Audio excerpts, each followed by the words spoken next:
ప్రభు నామములో మీకందరికీ శుభములు. లూకాసు వార్త 13వ అధ్యాయము.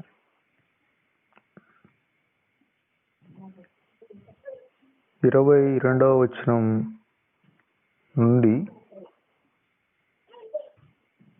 ఆయన వారిని చూచి ఇరుకు ద్వారమున ప్రవేశింప పోరాడుడి, అనేకులు ప్రవేశింప చూతురు గాని వారి వలన కాదని మీతో చెప్పుచున్నాను. ఇరుకు ద్వారమున, ఇరుకు అనే మాట మీద అటువైపు ఇటువైపు ఇరుకు ద్వారము విశాలముగా మార్చబడుతుంది. ఇరుకులో విశాలత కలగచేయువాడు. జీవమునకు వెళ్ళే ద్వారము ఇరుకుగా ఉంటుంది చూడ్డానికి. నడిచే కొలది ఎంతో విశాలముగా ద్వారాలు తెరవబడతాయి. అలాగే మన సరిహద్దులు ఇరుకుగా ఉన్నాయి అనగా అభివృద్ధి చెందుతున్నాము అనే దానికి గుర్తు. ఇరుకు ద్వారమున ప్రవేశించడానికి పోరాటం చేయాలి. ఇది ఆత్మీయ పోరాటం. బాప్తిస్మమిచ్చే యోహాను దినములు మొదలుకొని బలాత్కారులు దేవుని రాజ్యాన్ని ఆక్రమించుకుంటున్నారని ప్రభు చెప్పాడు. దేవుని రాజ్యాన్ని ఆక్రమించుకోవాలంటే మనము కూడా పోరాడాలి. బలాత్కారులు, అపవాది మానవులు వెళ్ళాల్సిన నివాస స్థలానికి వెళ్లకుండా అపవాది అడ్డుకుంటాడు. అందుకే వానితో పోరాడాలి. వాని బలాత్కారులు అనగా అపవాదిని తోసుకొని వెళ్ళాలి. బలాత్కారం అనే మాట ఆ మనిషిని జయించి అటుపక్కకు దాటి వెళ్ళడం, లేదా మనిషిని ఆక్రమించుకోవటం, స్వాధీనం చేసుకోవటం. అపవాదిని కూడా త్రోసుకొని వాడిని దాటి వెళ్ళాలి. జీవమునకు వెళ్ళాలంటే అపవాదిని దాటుకొని వెళ్ళాలి. అందుకే పోరాడాలి. మనం పోరాడునది మనుషులతో కాదు గాని లోక సంబంధమైన ప్రధానులతో, అధికారులతో, వాయుమండల సంబంధమైన అధిపతులతో, అంధకారమందున్న దురాత్మల సమూహంతో మనం పోరాడుచున్నామని పౌలు గారు అన్నాడు.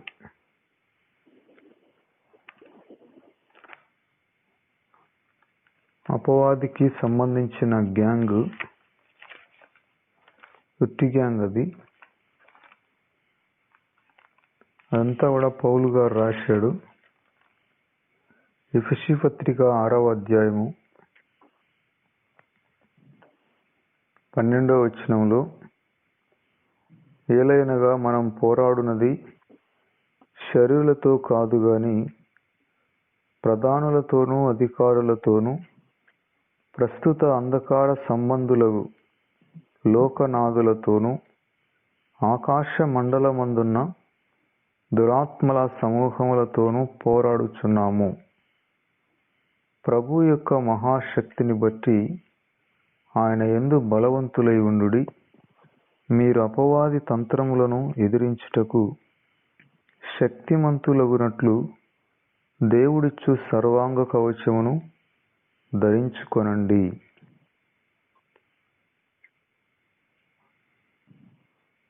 అందుచేత మీరు ఆపద దినమందు వారిని ఎదిరించుటకును సమస్తము నెరవేర్చిన వారై నిలవబడుటకును శక్తిమంతులగునట్లు దేవుడిచ్చు సర్వాంగ కవచమును ధరించుకొనుడి. ఎలాగనగా మీ నడుమునకు సత్యము అనే దట్టి కట్టుకుని నీతి అనే మైమరువు తొడుగుకొని పాదములకు సమాధాన సువార్త వలనైన సిద్ధ మనస్సు అను జోడు తొడుక్కొని నిలవబడండి. ఇవన్నీయుగాక విశ్వాసం అనే డాలు పట్టుకోండి. దానితో మీరు దుష్టుని అగ్నిబాణములన్నిటినీ ఆర్పుటకు శక్తిమంతులవుతారు. మరియు రక్షణ అనే శిరస్త్రాణమును, దేవుని వాక్యమని ఆత్మ ఖడ్గమును ధరించుకోండి. ఆత్మ వలన ప్రతి సమయమందును ప్రతి విధమైన ప్రార్థన విజ్ఞాపనను చేయుచు ఆ విషయమై సమస్త పరిశుద్ధుల నిమిత్తము పూర్ణమైన పట్టుదలతో విజ్ఞాపన చేయుచు మెలకువగా ఉండుడి. ఇది ఆత్మ సంబంధమైన పోరాటం. అందుకే దేవుడిచ్చే సర్వాంగ కవచమును మనం ధరించుకోవాలి. అనగా సత్యం అనే దట్టి నడుమునకి, నీతి అనే మైమరు తొడుక్కోవాలి. పాదాలకి సమాధాన సువార్త వలనైన సిద్ధ మనస్సు అనే జోడు, విశ్వాసం అనే డాలు దుష్టుని అగ్ని బాణములను ఆర్పుతుంది. రక్షణ అనే శిరస్త్రాణము, దేవుని వాక్యం అనే ఆత్మ ఖడ్గము. ఆత్మ వలన ప్రతి సమయమందు పూర్ణమైన పట్టుదలతో ప్రార్థన విజ్ఞాపనలు. మన ఆయుధములు మామూలువి కాదు. దేవుని వలన దుర్గములను పడద్రోయ జాలినంత బలము గలవి. సాతానుకు సంబంధించిన దుర్గములను తుత్తునీలుగా చేసేవి దేవుడు మనకిచ్చిన ఆయుధములు. మనము శరీరముతో జీవించుచున్నను, శరీర ప్రకారము యుద్ధము చేయము. మన ఆయుధములు ఆత్మ సంబంధమైనవి. అందుకే ఆత్మ సంబంధముగానే ప్రతి దానిని జయించాలి. కనుక ఇరుకు ద్వారమున ప్రవేశింప పోరాడుడి. పోరాటం ఆత్మీయ పోరాటం. పోరాటం ఆత్మీయ పోరాటం. సిలువను మోసుకొని నా గమ్యస్థానానికి.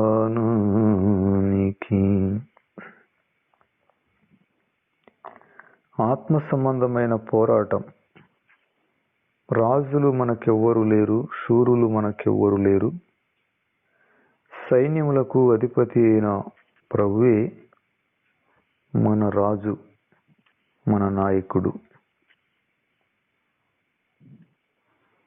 ప్రభువే మన పక్షమున యుద్ధం చేస్తాడు. మనకు యుద్ధ సంబంధమైన ఆయుధాలను ధరింపజేశాడు. జయించినాడు ఆయన, మనకు కూడా జయాన్ని అనుగ్రహిస్తాడు. కనుక ఇరుకు ద్వారమున ప్రవేశించడానికి పోరాడాలి. పోరాడాలి అంటే దేవుడిచ్చే సర్వాంగ కవచమును ధరించుకోవాలి. ఎఫెసీ పత్రిక 6వ అధ్యాయంలో మనం చూచాం కదా, సత్యం అనే దట్టి నడుముకి, నీతి అనే మైమరువు,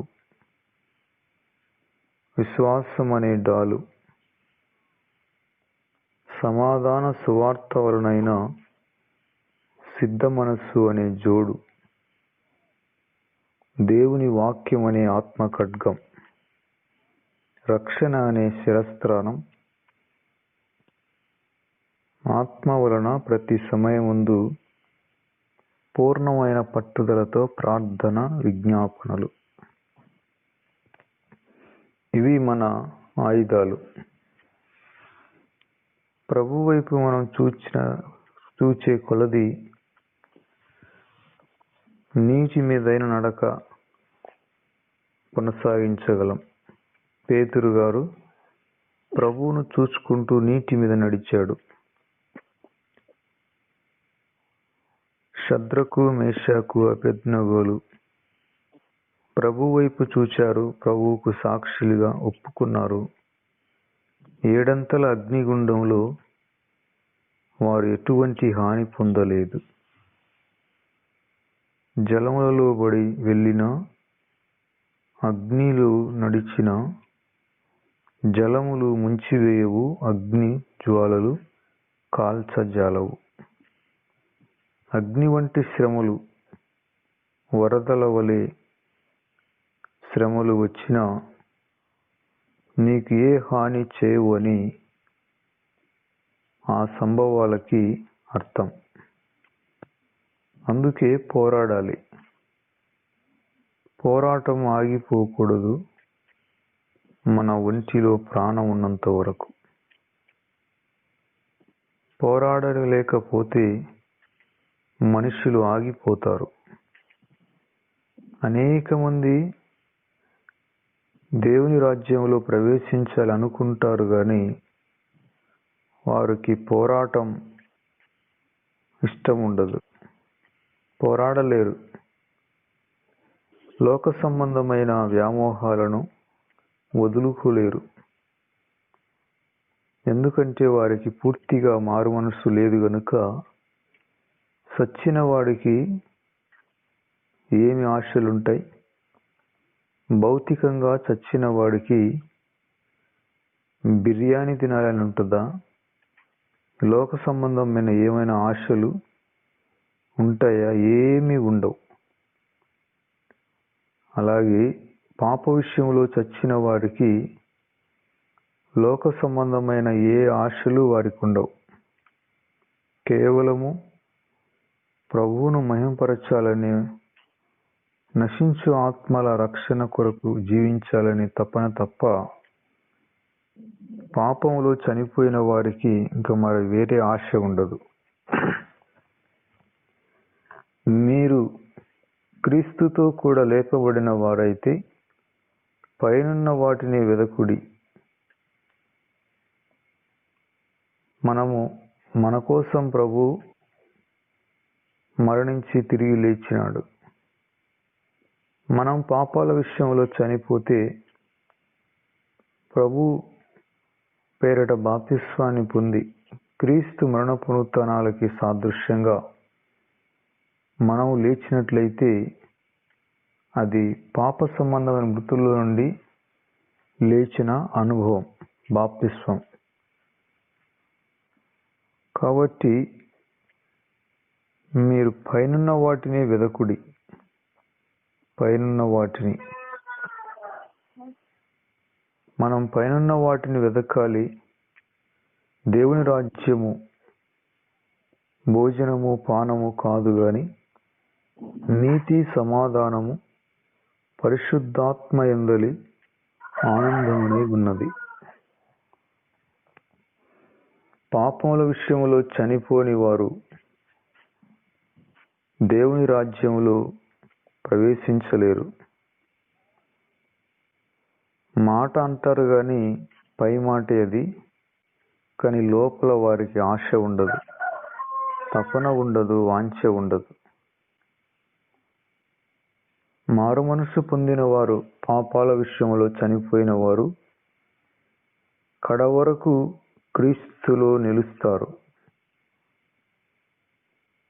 ప్రభు అంటున్నాడు, అనేకులు ప్రవేశించాలని చూస్తారు కానీ వారి వలన కాదు అని అన్నాడు. 25వ వచనంలో, ఇంటి యజమానుడు లేచి తలుపు వేసిన తర్వాత మీరు వెలుపల నిలిచి తలుపు తట్టి, అయ్యా మాకు తలుపు తీయమని చెప్పనారంభించి నప్పుడు ఆయన మీరెక్కడి వారో మిమ్మును ఎరుగనని ఉత్తరము మీతో చెప్పును. అందుకు మీరంటారు, నీ సముఖమందు మేము తిని త్రాగుచుంటిమి, నీవు మా వీధులలో బోధించితివి అని చెప్పసాగుదురు. అప్పుడు ఆయన, మీరెక్కడి వారో మిమ్మును ఎరుగనని మీతో చెప్పుచున్నాను. అక్రమం చేయువారలారా, మీరందరూ నా యొద్ద నుండి తొలగిపోండని చెబుతాడు. అబ్రహాము, ఇస్సాకు, యాకోబులు సకల ప్రవక్తలను దేవుని రాజ్యములో ఉంటారు. మీరు వెలుపలికి త్రోయబడతారు. అప్పుడు ఏడ్పును పండ్లు కొరుకుట ఉంటవి. మరియు జనులు తూర్పు నుండి, పడమట నుండి, ఉత్తరము నుండి, దక్షిణము నుండి వచ్చి దేవుని రాజ్యమందు కూర్చుంటారు. ఇదిగో, కడపటి వారిలో కొందరు మొదటి వారవుతారు, మొదటి వారిలో కొందరు కడపటి వారవుతారని ప్రభువు వారికి చెప్పాడు.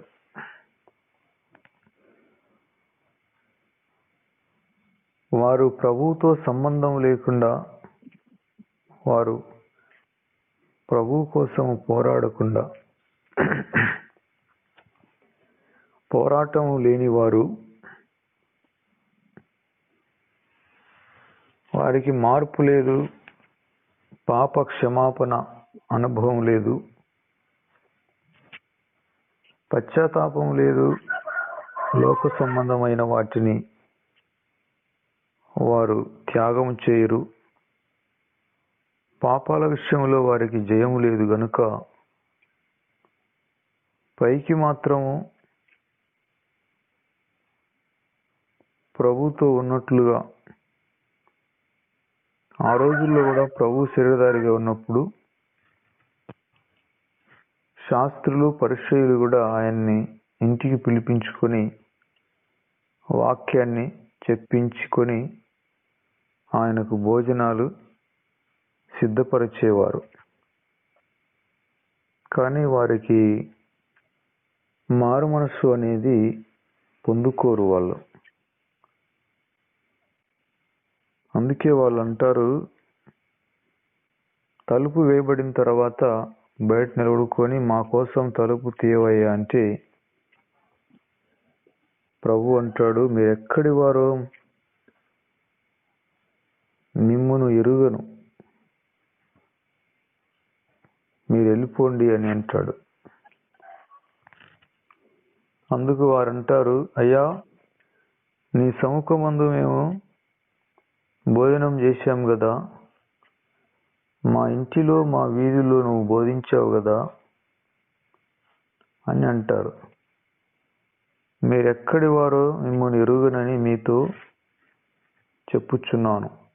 అక్రమం చేయువారలారా, మీరందరూ నా యొద్ద నుండి తొలగిపోండి అని అక్కడ ఆయన చెబుతాడు.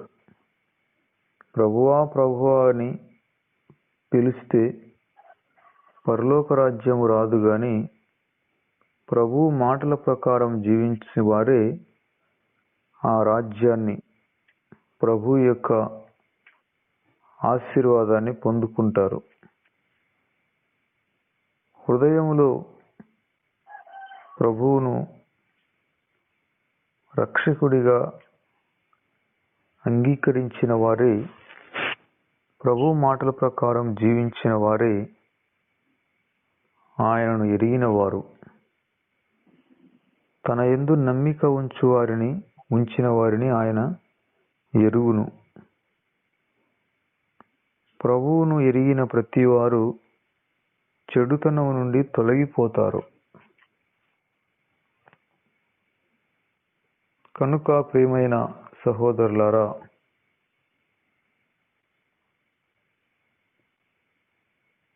దేవుని వాక్యానుసారముగా జీవితాన్ని మార్చుకుని ప్రభు యొక్క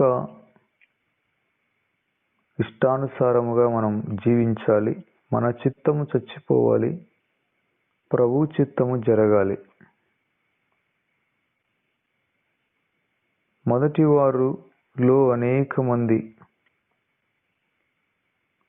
వారిలో కొందరు కడపటి వారు అవుతారు, కడపటి వారిలో కొందరు మొదటి వారు అవుతారు. ఎన్ని రోజుల నుండి ప్రభువును సేవిస్తున్నాం అనేది కాదు, ఈ రోజున ప్రభువుతో మనకున్న అనుబంధం, సహవాసం అనేది ఎలా ఉంది, అది ఏ స్టేజిలో ఉంది. ఏ రోజుకు ఆ రోజు ప్రభువు లెక్క వేస్తాడు. పోయిన సంవత్సరంలో ఉండేది లెక్కకు రాదు. ఈరోజు ప్రభువు మీద మనకుండే విశ్వాసము, వాంఛ, అనురాగం అనేది ఆయనకు కావాలి. ఎప్పుడుదో ఆయనకు అవసరం లేదు. అందుకే చాలామంది ప్రస్తుతమున ప్రభువునందు వెలిగే అనుభవం లేని వారు ఎప్పుడు వాక్యాలు చెప్పుకుంటుంటారు, అప్పుడు బాగుంటిమి అని. ప్రభువు కావాల్సింది నిత్య నూతనమైన ప్రేమ కావాలి. ఆయన కూడా మనిషిని నూతనమైన వాత్సల్యంతో ప్రేమించుచున్నాడు. ప్రభువుకి మానవుని మీద ప్రతిరోజు నూతనమైన ప్రేమ. మనం కూడా ఆయనను నూతనమైన ప్రేమతో ప్రేమించాలి. అలా లేకుండా 10 ఏళ్ళ కిందట బాగుంటిని, 5 ఏళ్ళ కిందట బాగుంటిని, రేపు నిన్న సంవత్సరంలో బాగుండే అంటే వాళ్ళు ఇప్పుడు ప్రస్తుతమున ప్రభువునందు వెలుగుతా ఉండలేదని అర్థం.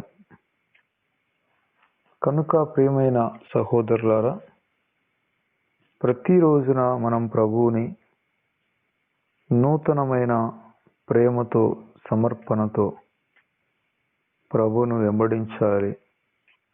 అడ్డుగా వచ్చే వైరిని ఎదిరించాలి. దేవునికి లోబడి ఉండుడి, అపవాదిని ఎదురించుడి. దేవుని యొద్దకు రండి, అప్పుడు ఆయన మీ యొద్దకు వస్తాడు. ఈ మాటలు ఆయన చెబుతూ ఉండగా ఆ గడియలోనే కొంతమంది పరిసయ్యులు వచ్చారు అక్కడికి. బోధకుడా, నీవు ఇక్కడ నుండి వెళ్ళిపో అన్నారు. ఎందుకు అంటే హేరోదు నిన్ను చంపాలని ఆలోచనలో ఉన్నాడని చెప్పారు. ప్రభు అన్నాడు, హేరోదు నన్ను చంపుతాడా? మీరు వెళ్ళి ఆ నక్కతో ఇలాగ చెప్పండి, ఇదిగో నేడును రేపును నేను దయ్యములను వెళ్ళగొట్టుచు రోగులను స్వస్థపరచుచు నుండి 3వ దినమున పూర్ణ సిద్ధి పొందుతాను. అయినను నేడు రేపు ఎల్లుండి నా త్రోవను నేను పోవుచుండవలెను. ప్రవక్త యెరూషలేమునకు వెలుపల నశింపవల్లపడదు అని అన్నాడు.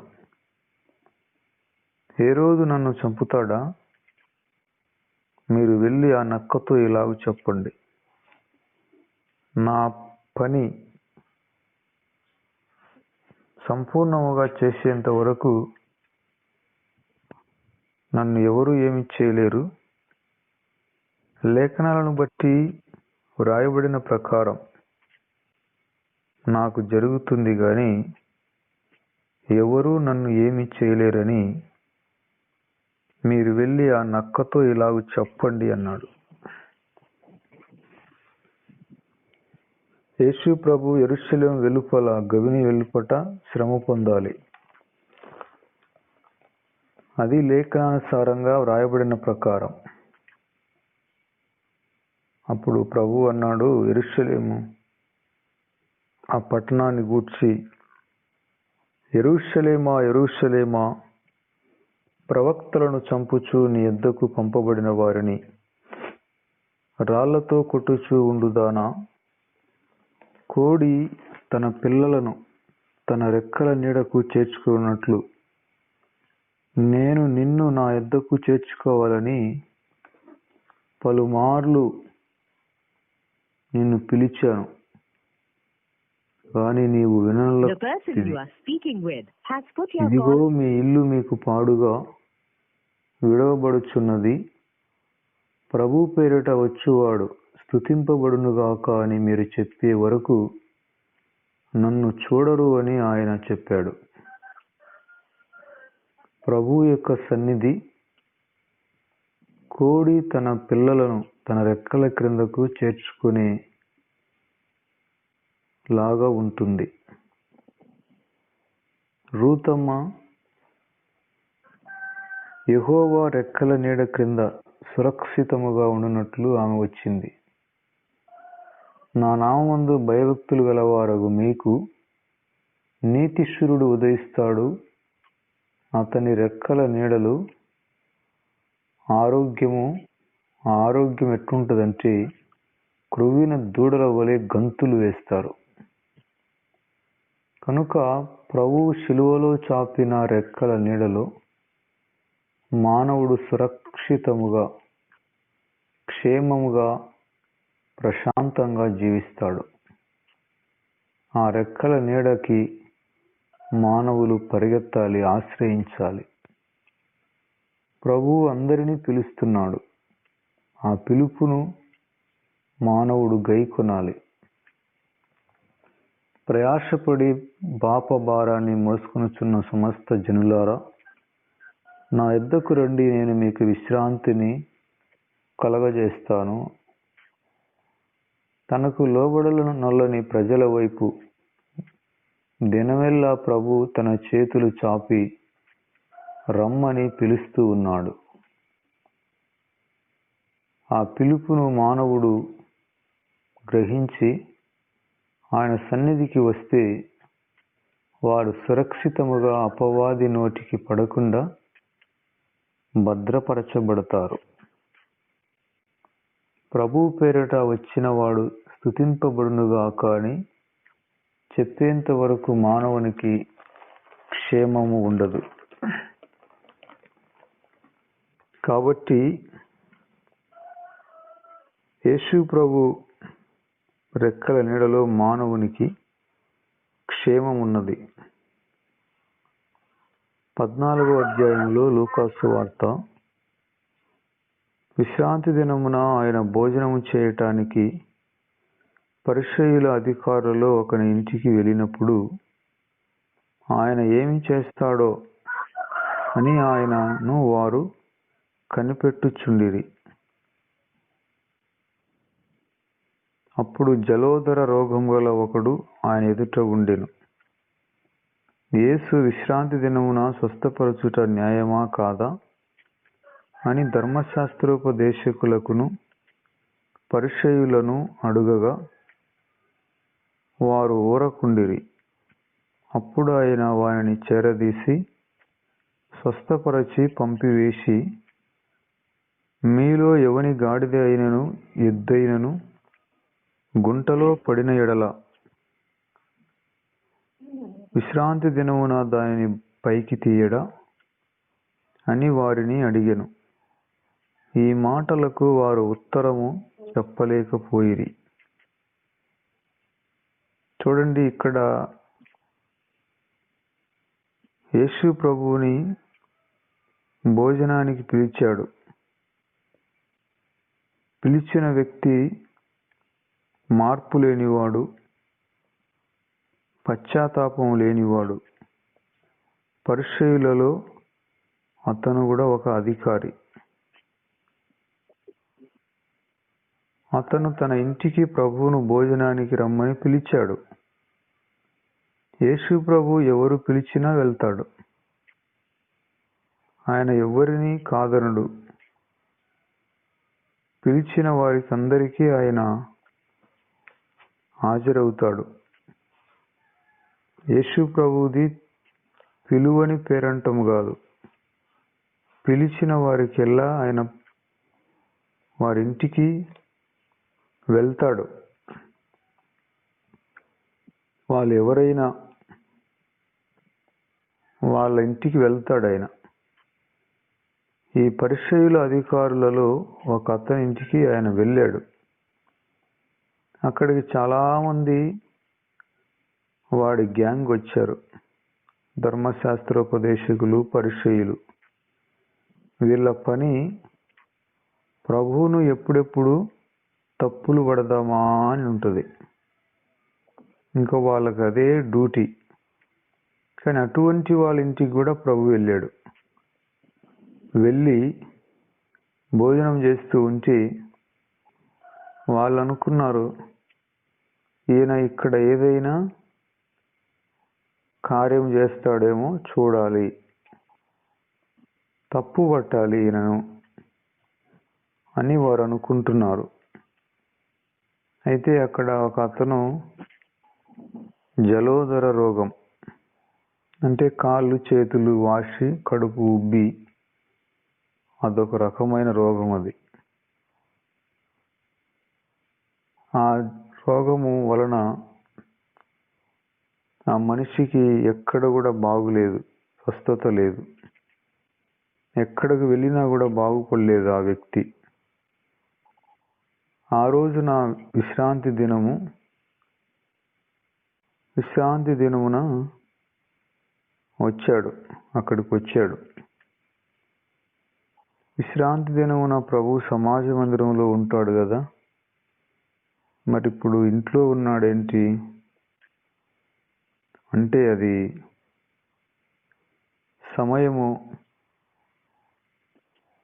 అక్కడ ఆరాధన అయిపోయిన తర్వాత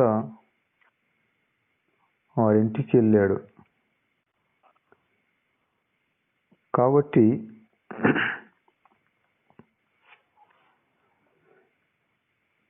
ఆ రోజు విశ్రాంతి దినము. ప్రతి విశ్రాంతి దినమందున ప్రభు వ్రాయబడిన వాక్యాన్ని తన వాడుక చొప్పున చదువుతాడు. ఆరాధన అయిపోయిన తర్వాత ఆయన ఒక ఇంటికి వెళ్ళాడు. వెళ్తే అక్కడ వాళ్ళు పిలిచినారు కాబట్టి వెళ్ళాడు. జలోదర రోగం కలిగిన ఒక వ్యక్తి వచ్చాడు అక్కడికి. వాళ్ళు అనుకుంటున్నారు, ఈరోజు విశ్రాంతి దినం కదా, ఈ వ్యక్తిని ఆయన బాగు చేస్తాడా? ఎందుకు బాగు చేయడు? ప్రభు వారి వైపు చూసి అన్నాడు, విశ్రాంతి దినమున బాగు చేయటము న్యాయమా కాదా అని వారిని అడిగాడు ఆయన. వారు మౌనంగా ఉన్నారు. అప్పుడు ఆయన వారిని, ఆ జలోదర రోగం కలిగిన వ్యక్తిని చేరదీసి స్వస్థపరిచి పంపివేసినాడు. చూడండి, ఆ వ్యక్తికి ఎక్కడికి పోయినా బాగు కాలేదు. ఆ మనిషి ఆ రోగం అనేది కొంతకాలానికి కడుపు పగిలి చచ్చిపోతాడు. అతని ముఖంలో ఎంతో గందరగోళం ఉన్నది. ప్రభు వైపు చూచాడు ఆశగా. ఆయన అక్కడున్నాడని అక్కడికి వచ్చాడు అతను. ప్రభు అతన్ని చేరదీసినాడు. అటువంటి రోగం కలిగిన వ్యక్తిని ఎవరు చేరదీయరు, దగ్గరికి రానివ్వరు, దూరంగా నిలుపుతారు. కానీ ప్రభు అతన్ని చేరదీసినాడు. తన హక్కును చేర్చుకున్నాడు ఆ వ్యక్తిని. బాగు చేసినాడు, వాళ్ళ ఇంటికి పంపివేసినాడు. అలాగే ఆయన వైపు చూచే ప్రతి వారిని ఆయన చేరదీస్తాడు, స్వస్థపరుస్తాడు, వారికి మేలు చేస్తాడు. ఆ వ్యక్తిని బాగు చేసి పంపిన తర్వాత ఈ శాస్త్రులు పరిచయులతో అన్నాడు, మీలో ఎవని గాడిద అయినా అనే చోట మార్జిన్లో ఎవని కుమారుడైనా, అంటే మీ కుమారుడు ఎవడైనా మీ ఎద్దు అయినా గోతిలో పడిందనుకోండి, బురద గుంటలో, మీరు విశ్రాంతి దినమని మీ కుమారుణ్ణి ఆ బురద గుంటలోనే పెట్టి మీరు వస్తారా? పైకి తీయరా? మీ ఎద్దు పడితే బావిలో, ఈరోజు విశ్రాంతి దినములే, నువ్వు బావిలోనే ఉండు, రేపు చూద్దాములే అంటారా మీరు అని వారిని అడిగాను. ఇంకా ఆ మాటలకి వారు ఏం చెప్తారు? వారి దగ్గర ఏ జవాబు కూడా ఉండదు. యేసు ప్రభు ఇవన్నీ పుట్టినది మొదలుకొని తన 30 ఏళ్ళ వరకు అవన్నీ చూశాడు. వాళ్ళు చేసేవన్నీ, వాక్యాన్ని వాళ్ళు వక్రీకరించి రకరకాల సిద్ధాంతాలను వాళ్ళు పుట్టించారు. ప్రజల మీద భారమైన కాడి మోపారు. మీరు చెబుతారు గాని మీరు చెయ్యరు. మోయలేని బరువులు ప్రజల మీద మోపుతారు గాని మీరు కనీసం ఒక వేలితోనైనా దాన్ని కదిలించరు. ఇవన్నీ చూశాడు ఆయన. 30 ఏళ్ళుగా చూశాడు. నామకార్థం, వేషధారణ, అంతా మోసము, ఇదంతా చూశాడు. దేవుని వాక్యాన్ని వ్యాపారముగా మార్చి వక్రీకరించి రకరకాల సిద్ధాంతాలను వాళ్ళు పుట్టించారు. అందుకే ప్రభు బోధను అనేక మంది విశ్వసించారు. ఆయన పరిచర్య ప్రజలకు ప్రయోజనకరంగా, సమీపంగా, మరి అందుబాటులో, మేలుకరంగా మారిపోయింది. ఆయన వాక్యాన్ని చెబుతుంటే ప్రజలు విస్తుపోయేవారు. ఈ మాటకు అర్థము ఇదా? అయ్యో, ఈ శాస్త్రులు పరిచయులు మనల్ని ఇంతవరకు తెగ ఇబ్బంది పెట్టారు, లేనిపోని సిద్ధాంతాలు మన మీద రుద్దారు అనుకొని వాళ్ళందరూ ఆశ్చర్యపడిపోయారు. శాస్త్రులు పరిచయుల వారి విపరీతమైన బుద్ధులకి, కుతంత్రాలకి యేసు ప్రభు వాక్యం ద్వారానే దీటైన సమాధానం చెప్పేవాడు. 14వ అధ్యాయము లూకాసు వార్త 7వ వచనం నుండి, మీరు ఎక్కడైనా వివాహానికి కానీ మరి ఎక్కడికైనా ఫంక్షన్కి కానీ వెళ్ళినప్పుడు మీరు ఎలా ఉండాలో ఆ విషయాలను ప్రభు చెబుతూ ఉన్నాడు మనకందరికీ. పిలువబడిన వారు భోజన పంక్తిని, అగ్రపీఠములు ఏర్పరచుకునుట చూచి ఆయన వారితో ఉపమానము చెప్పెను. ఫంక్షన్లకు కానీ, పెళ్లి విందుకు కానీ, మరి ఏ కార్యక్రమాలకైనా మనం పిలువబడినప్పుడు మరి అక్కడ చూశాడు ఆయన, అందరూ అగ్రపీఠముల దగ్గర మెయిన్ స్థలాల్లో కూర్చొని ఉన్నారు. వాళ్ళందరినీ చూసి ఆయన ఒక ఉపమానం చెప్పాడు.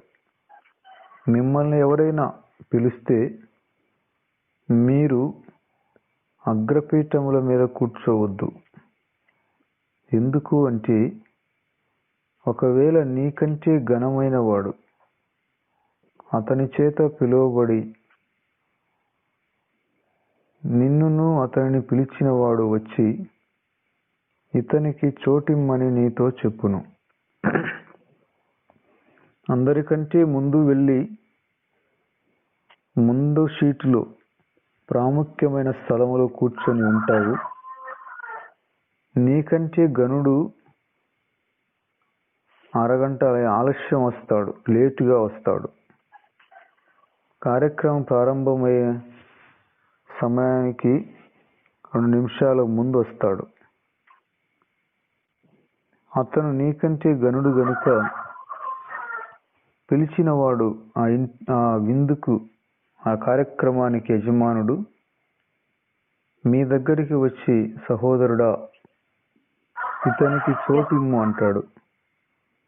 అప్పటికే ఆ హాల్ అంతా, ఆ స్థలం అంతా నిండిపోయి ఉంటుంది. ప్రధాన స్థలంలో కూర్చున్న మీరు మీకంటే గనుడు వచ్చినప్పుడు, ఇంకా ఆ ఫంక్షన్ యజమాని చెప్పినప్పుడు మీరు కాదనలేరు. అప్పుడు అందరూ మిమ్మల్ని చూస్తుంటారు. అతను గనుడు కాబట్టి అతనికి స్థలము ఇవ్వమంటాడు. మీరు లేస్తారు. అందరి చూపులు మీ మీద ఉంటాయి. ఎక్కడ మీకు ఖాళీ ఉండదు. అప్పుడు నీవు సిగ్గుపడి కడపటి చోటునకు కూర్చుండసాగుదువు. అయితే నీవు పిలువబడినప్పుడు నిన్ను పిలిచిన వాడు వచ్చి, స్నేహితుడా పైచోటికి పొమ్మని నీతో చెప్పులాగున నీవు పోయి కడపటి చోటున కూర్చుండుము. అప్పుడు నీతో కూడా కూర్చుండు వారందరి ఎదుట నీకు ఘనత కలుగును.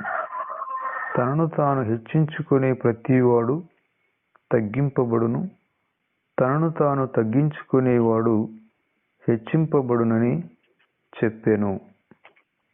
చూడండి, మనం ఎక్కడైనా తగ్గువాటి యందే మనము మనస్సు ఉంచాలి.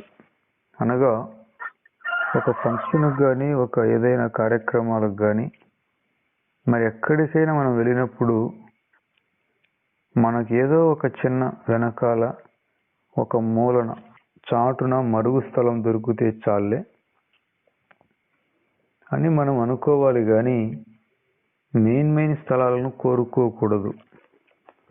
ఎక్కడికి వెళ్ళినా చూడండి, చాలాసార్లు నేను గమనించాను, ఏదైనా ఒక ప్రయాణం వెళ్ళేటప్పుడు బస్సులో ఎవరు ఉండరు. నేను వెళ్ళేసరికి ఏదో కండక్టర్ పక్కలోనో ఇది బాగుంది అని అక్కడ కూర్చుంటాం. ఒక అరగంట కల్లా బస్సు ఫుల్ అవుతుంది. బస్సు కదులుతుంది బస్ స్టాండ్లో నుండి. అక్కడ బజార్లో ఒక ముసలామె కనిపెట్టుకొని ఉంటుంది. ఆపుతుంది బస్సు. ఇంకెక్కడ చోటు ఉండదు.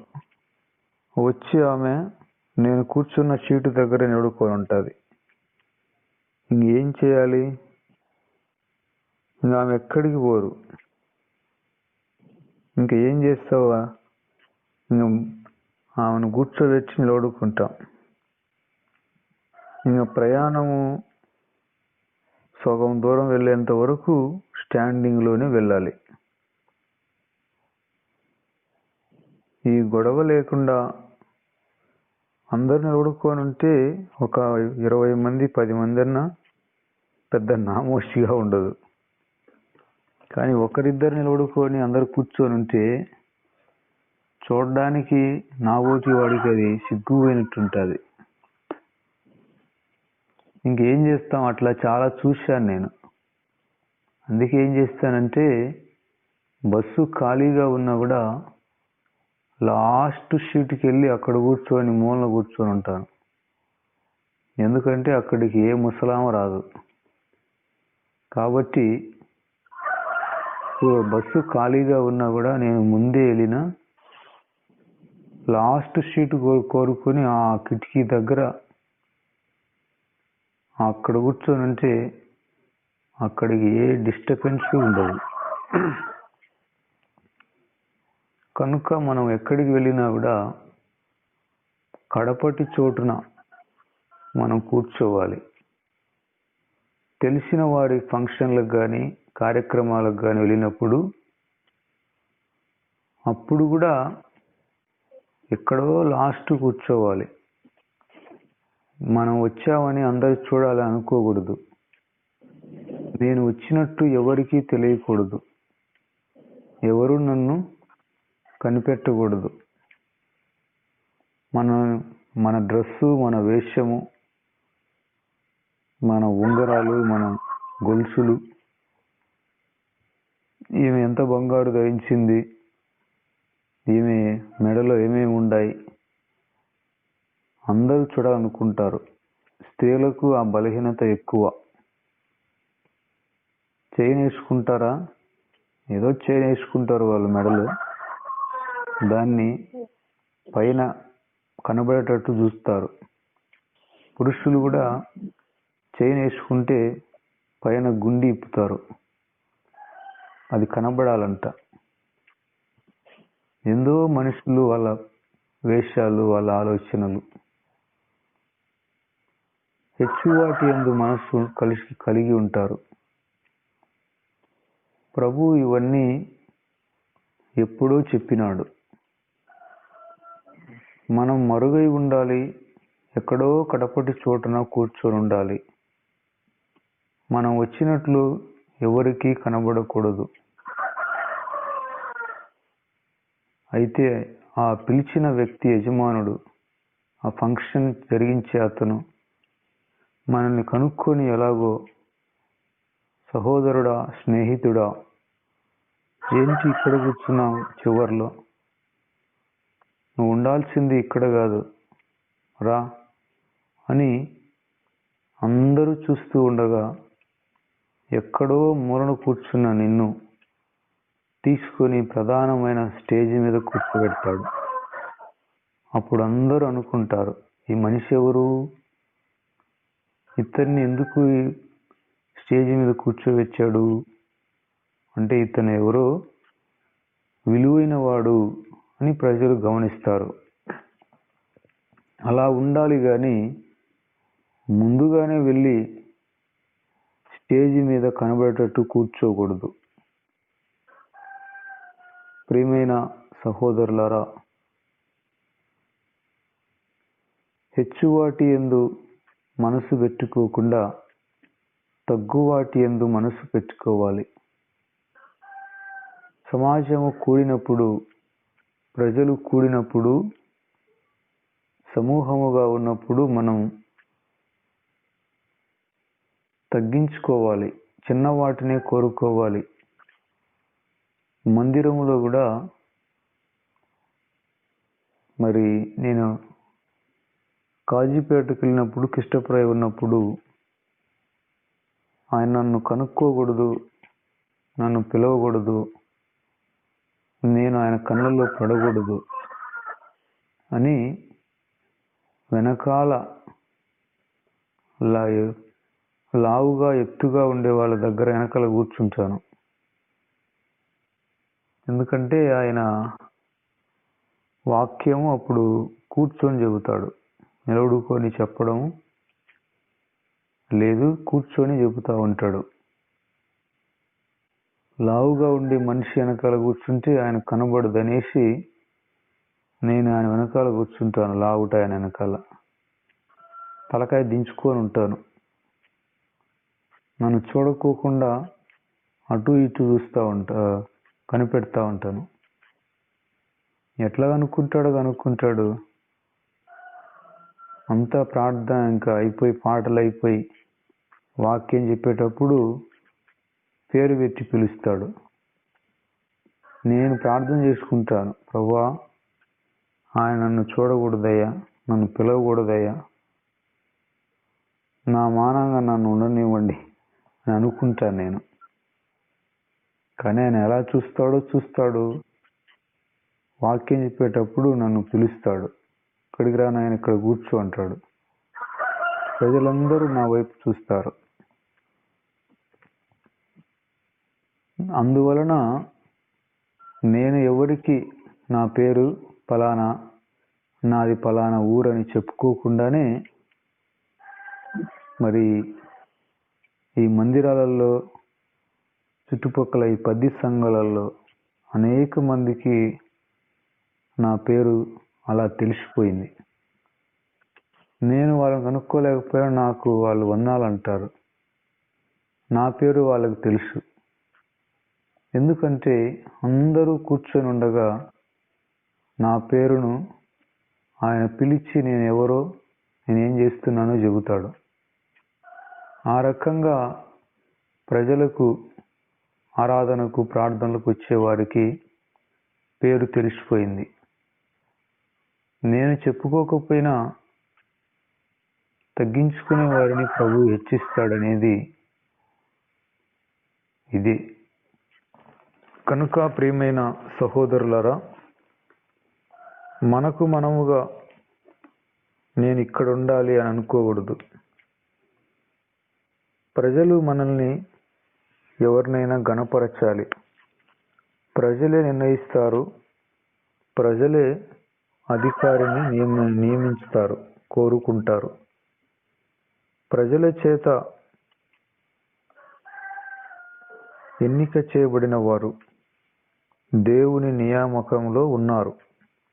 మనకు మనముగా ఊహించుకుంటే కాదు. కాబట్టి మనకు తగ్గింపు మనస్సు ఉండాలి.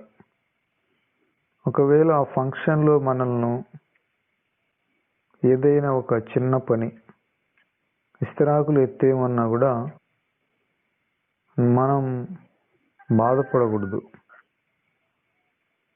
నేనంటే వీరికి లెక్క లేదు, నేనంటే వీళ్ళకు విలువ లేదు, నాకు ఇటువంటి పని ఇచ్చినారు అని అనుకోకూడదు. దాన్ని కూడా గొప్ప భాగ్యముగా ఎంచాలి. ఒకసారి ఒక మీటింగ్ జరుగుతుంటే, ఆ మీటింగ్ అంతా అయిపోయింది. 3 దినాలు మీటింగు. ఒక సేవకుడు చూస్తున్నాడంట లాస్ట్ రోజు. అందరూ భోజనాలు చేసేటప్పుడు ఒక ఆయన విడిచిపెట్టిన అన్నాన్ని, ఇస్తరాకులను బకెట్లో వేసుకొని ఆ టేబుల్ అంతా ఊడ్చి ఇస్తరాకులన్నీ బకెట్లో వేసుకొని నెత్తిన పెట్టుకొని పారేస్తున్నాడంట. 3 దినాల నుండి ఆ సేవకుడు అతన్ని చూస్తున్నాడు. అతను ఎవరో 3 దినాల నుండి భలే చేస్తున్నాడు పరిచర్య, ఇస్తరాకులన్నీ ఎత్తేస్తున్నాడు, ఇతను ఎవరో అనుకున్నాడు. చివరి రోజున మీటింగ్ అంతా అయిపోయింది. ఆ ఇస్తరాకులు ఎత్తేసిన వ్యక్తిని ఆ స్థానిక పాస్టర్ పిలుచుకొని వచ్చాడు ఈ సేవకుడి దగ్గరికి. అయ్యా, ఇతను ఎవరో నీకు తెలుసునా అన్నాడు. అయ్యా, మరి ఇతన్ని 3 దినాల నుండి నేను ఇస్తరాకులు ఎత్తేసేవాణిగా చూస్తున్నాను, అంతేగాని ఈయన ఎవరో నాకు తెలియదు కదా అన్నాడు. ఈయన ఫలాని పేరు, ఈయన ఎంఆర్ఓ అయ్యా అన్నాడు.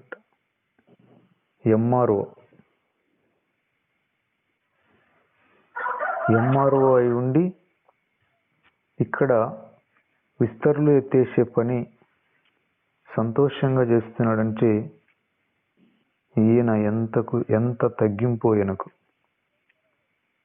ఎంత తగ్గింపో చూడండి. ఆ ఫాస్టర్ అన్నాడంట, స్థానిక ఫాస్టర్, అయ్యా, ఈయన వచ్చినప్పటి నుండి మా సంఘములో ఉండి అందరూ కూడా చాలా మారిపోయినారు. ఈయన ప్రవర్తన, ఈయన తగ్గింపు, ఈయన ఎంఆర్ఓ అయింది కూడా ఇక్కడికి వచ్చి మందిరంలో మంచి పని చేస్తాడు, ప్రభు దగ్గర తగ్గించుకుంటాడు. నేనేంటి ఎంఆర్ఓని కదా, నా కథ ఏంది అనడు, ప్రభు దగ్గర తగ్గించుకుంటాడు. కనుక ఈ మనిషి వలన, ఈయన వలన సంఘం వృద్ధి పొందిందని చెప్పినాడు. అధికారులు, నాయకులు, ఘనమైన వారు ఎంత తగ్గించుకున్నా కూడా వారికి విలువే ఉంటుంది. ఎస్పీ కానీ, ఎస్ఐ కానీ, డిఎస్పి కానీ పరిచారం చేస్తే చూడడానికి ఎంతో ముచ్చటగా ఉంటుంది. ప్రభు చూడండి, శిష్యుల పాదాలు కడిగినాడు. మీరు నన్ను ప్రభు అని, బోధకుడని అంటున్నారు, మంచిదే. అయితే నేను మీకు పరిచారం చేస్తాను. గొప్పవారు, పెద్దవారు, నాయకులు, గనులు, ఉన్నతమైన వాళ్ళు పరిచర్య చేస్తే అది అద్భుతంగా ఉంటుంది చూడడానికి. నిజముగా అక్కడ దేవుని రాజ్యము ప్రబలం అవుతుంది. ఆ వ్యక్తి ఎంఆర్ఓ అయి ఉండి అందరూ తిని విడిచిపెట్టిన విస్తరాకులు ఎత్తేస్తున్నాడు. చూడండి ఆయనకి ఎంత తగ్గింపు. చాలామందికి వారికి ఏమీ ఉండదు, అయినా కూడా వాళ్ళకి ఎంత డంబం ఉంటుందో, అహంభావం ఉంటుందో. వాళ్ళని ఏదైనా పని చేయమంటే వాళ్ళు ముఖాలు అలా పెట్టుకుంటారు. ఎట్లా కనపడతాను మీకు అంటారు. చూడండి, మనల్ని మనం తగ్గించుకోవాలి. తప్పేం లేదు పరిచర్య చేస్తే. మందిరంలో కానీ ఎక్కడైనా కానీ మనం తగ్గించుకోవాలి. ప్రభువు గణపరుస్తాడు తగ్గించుకున్న వారిని. నాకే చెప్తారా పని మీకెవరు దొరకలేదా అని అనుకోకూడదు. మానసికంగా మనకు దృఢత్వం, స్థిరత్వం ఉండాలి. ప్రభువు కూడా పరిచర్య చేయడానికి వచ్చాడు కానీ పరిచారం చేయించుకోవడానికి రాలేదు. పరిచర్య ఎవరు చేస్తారు? ఇంటివారే కదా. బంధువులు ఏమైనా చేస్తారా? కాబట్టి ఇంటివారైతేనే పరిచర్య చేస్తారు. కనుక మనం తగ్గువాటి యందు మనము మనస్సు పెట్టాలి. నేను కూడా ఎక్కడైనా పెళ్ళికి వెళ్తే నీళ్లు పోసే దగ్గరికి వెళ్తాను. గ్లాసులో నీళ్లు పోస్తూ ఉంటాను. మనకుండేది ఎక్కడికి పోదు. మనకుండేది ఏదైనా మనం ఎంత తగ్గించుకుంటామో ఇంకా అది పెరుగుతుంది. ఎవరూ చేయని పని మనం చేయాలి. విస్తరాకులు ఎత్తడానికి ఎవరు ఇష్టపడరు, కానీ దాన్ని సంతోషంగా చేయాలి. కనుక ప్రియమైన సహోదరులారా, మనల్ని మనం గొప్పగా ఊహించుకోకూడదు. నేను వాళ్ళందరికంటే గొప్పవాడిని అనుకోకూడదు. ప్రభువు మనలను గొప్ప చేస్తాడు, ఘనమైన వారిగా చేస్తాడు. ఎప్పుడు అంటే మనల్ని మనం తగ్గించుకోవాలి. నేను ప్రభువుని నమ్ముకోకముందు మా వాళ్ళు ఈ వ్యాపారం చేసేవారు, మిరపకాయల వ్యాపారం. నన్ను వారు మిరపకాయలు మూటలు మేయడానికి రమ్మన్నారు. అది నాకెంతో బాధగా అనిపించేది. చాలా హేళనగా మాట్లాడేవారు. నేను చదువుకోవడానికి వెళ్ళలేదని, కాలేజీకి వెళ్ళలేదని రకరకాలుగా నవ్వుతూ అపహాస్యముగా మాట్లాడేవారు. నాకెంతో బాధ కలిగేది, కానీ ఏమీ చేయలేని పరిస్థితి. కానీ కొంతకాలానికి, కొన్ని రోజులకి ప్రభువుని నమ్ముకున్నాను. నమ్ముకున్న 6 నెలలకు ఎక్కడైతే నేను కూలివానిగా వెళ్ళానో మా వాళ్ళు నన్ను కూలివానిగా పెట్టుకున్నారు. అది కూడా నాకు ఇష్టం లేకపోయినా బలవంతంగా పెట్టారు. కానీ ప్రభు నాలోనికి వచ్చిన తర్వాత 6 నెలలకు కూలివాడు ఏమయ్యాడంటే ఆ కంపెనీకి అకౌంటెంట్గా మారాడు. ఇప్పుడు కూలివాడు అకౌంటెంట్ అయిపోయి ఒక మేనేజర్గా మారిపోయినాడు. ఎగతాళి చేసిన వారే, అపహాస్యం చేసిన వారే నా దగ్గరికి వచ్చి డబ్బులు తీసుకునే పరిస్థితి వారికి వచ్చింది. నిజముగా నాకు అనిపించింది, ప్రభువును చేర్చుకుంటే ఒక మనిషికి ఘనత వస్తుంది, విలువ పెరుగుతుంది. అందుకే మనం ప్రభువు దగ్గర తగ్గించుకోవాలి. ప్రభువును బట్టి మనల్ని మనం తగ్గించుకోవాలి. అది సమాజంలో ప్రత్యక్షంగా కనబడాలి. తమ్మును తాము తగ్గించుకునేవారు హెచ్చింపబడతారు, తమ్మును తాము హెచ్చించుకునేవారు తగ్గింపబడతారు. కనుక ప్రియమైన సహోదరులారా, మనం తగ్గువాటి ఎందే మనసు పెట్టుకోవాలి. ఎక్కడో ఒక చోట చిన్న కిందైనా కూర్చుంటాలే అని మనం రావాలి. నాకు గనుక సీట్ ఇవ్వలేదనుకో వాళ్ళకు ఉంటుంది అని అంటుంటారు కొంతమంది. బస్సులో ఏదైనా పెళ్లికి వెళ్ళేటప్పుడు ఏదో నిలబడుకోవడానికి నాకు స్థలం దొరికితే చాలే అనుకోరు. నాకు సీట్ లేదనుకో ఈ పెళ్లికి పిలిచినందుకు ఉంటుంది ఇంకా అనుకుంటా ఉంటారు కొంతమంది. చూడండి, అట్లా కాదు. ఏదో నిలబడుకోవడానికి స్థలం దొరికితే చాలే అని వెళ్ళేవారికి అద్భుతమైన, విశాలమైన, ప్రశాంతమైన స్థలం దొరుకుతుంది. కనుక ఈ విషయాలన్నీ కూడా మన జీవితాల్లో అనుక్షణం వీటిని పాటించాలి. ఇది మామూలు విషయం కాదు. ఎప్పుడూ మనం కలిగి ఉండాల్సిన లక్షణం ఇది. తగ్గించుకోవటం, తగ్గువాటి యందు మనసు పెట్టడం.